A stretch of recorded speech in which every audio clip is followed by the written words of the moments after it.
যে বৈষ্ণবকে দেখে এই মাথাটা নত করে না, এটা কোনো মাথাই না, এটা পচা, এটা কোনো মাথাই হতে পারে না। ওই কারণে বৈষ্ণব কি করে জানো মা, তিলকধারী বা যাকেই দেখবে তাকে কৃষ্ণ জ্ঞানে দণ্ডবোধ প্রণাম করবে। কেন করিবে? সকলের ভিতরে একজন আছে। গীতায় বলছেন ভগবান, তোমার ভিতরে যে আছে সকলের ভিতরে সে আছে। এটা মানি না, এক কথাই সে সেটা মানি না।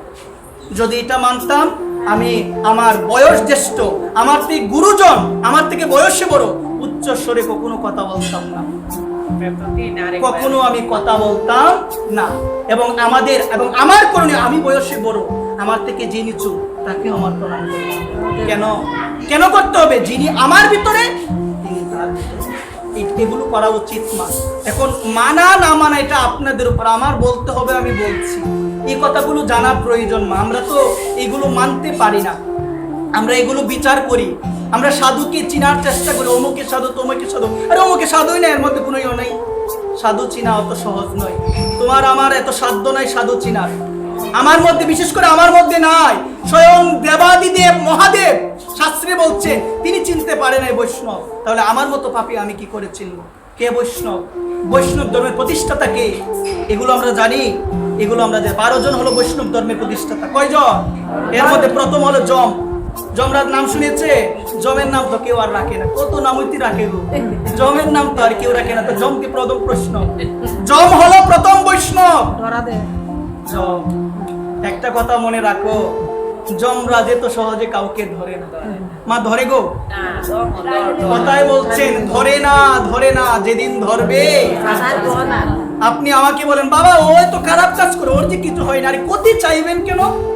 ক্ষতিও চাওয়া যাবে না, আর যে যে কর্ম করে সেটা তো পাবে, কিন্তু আমি কারো ক্ষতি চাইবো না। যে সাধু হয় সে কারো ক্ষতি চাই না। আর আমি যদি আজকে আপনার মনে কষ্ট দিই, আজকে না হলো 20 বছর পরে আমি সেই কষ্ট পাবোই পাবো, অবশ্যই আমি পাবো। এই কারণে শুনে যাও কথাগুলো, সকলের জন্য রয়েছে কর্মের ফল, কেউ কাউকে ছাড়বে না। তুমি একজনের মনে কষ্ট দিয়েছো, তুমি ভাবো সেও আমাকে কষ্ট দিয়েছিল, আরে সে কষ্ট দিয়েছিল, তুমি তাকে কষ্ট দিচ্ছ, অপেক্ষা থাকো, তোমাকে আরেকজন কষ্ট দিবে। অপেক্ষা করো, তুমি দিচ্ছ না তাকে কষ্ট, তুমি বলছো অজুহাত সে আমাকে কষ্ট দিয়েছে বাবা রে, এই জন্য আমি কষ্ট দিচ্ছি। তাহলে তোমাকে কষ্টটা কে দিবে গো?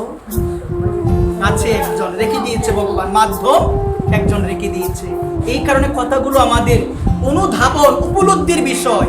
কিছু জানি না, কিছু পারি না, একটাই কথা বলি, সনাতন ধর্মের 1 লক্ষের উপরে গ্রন্থ রয়েছে।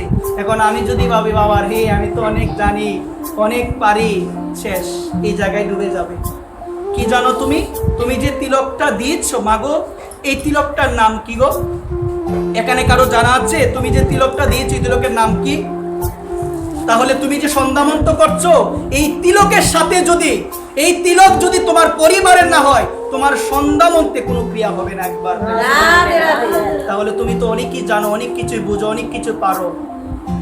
তাহলে এই জায়গার মধ্যে কি হলো? আমার গুরুদেব এক পরিবারে, আর আমি তিলক দিলাম আরেক পরিবারের, মন্ত্রে ক্রিয়া হবে গো? না, কখনো কাজ হবে না। জানো, শোনো, বুঝতে হবে। যে গুরুদেব হারিয়েছে তার মতো হতভাগা আমি বলবো আর কেউ নাই। তার মতো হতভাগা, নিজের বাবা মারা গেল ততটা হতভাগা হয় না। বাবা আসবে, বাবা যাবে, কত যে বাবা পেয়েছি, কত যে মা পেয়েছি, কোনো গ্যারান্টি নাই। শ্রীবাস ঠাকুরের একমাত্র সন্তান মারা গিয়েছে, শ্রীবাস ঠাকুরের স্ত্রী মালিনী দেবী ক্রন্দন করছে।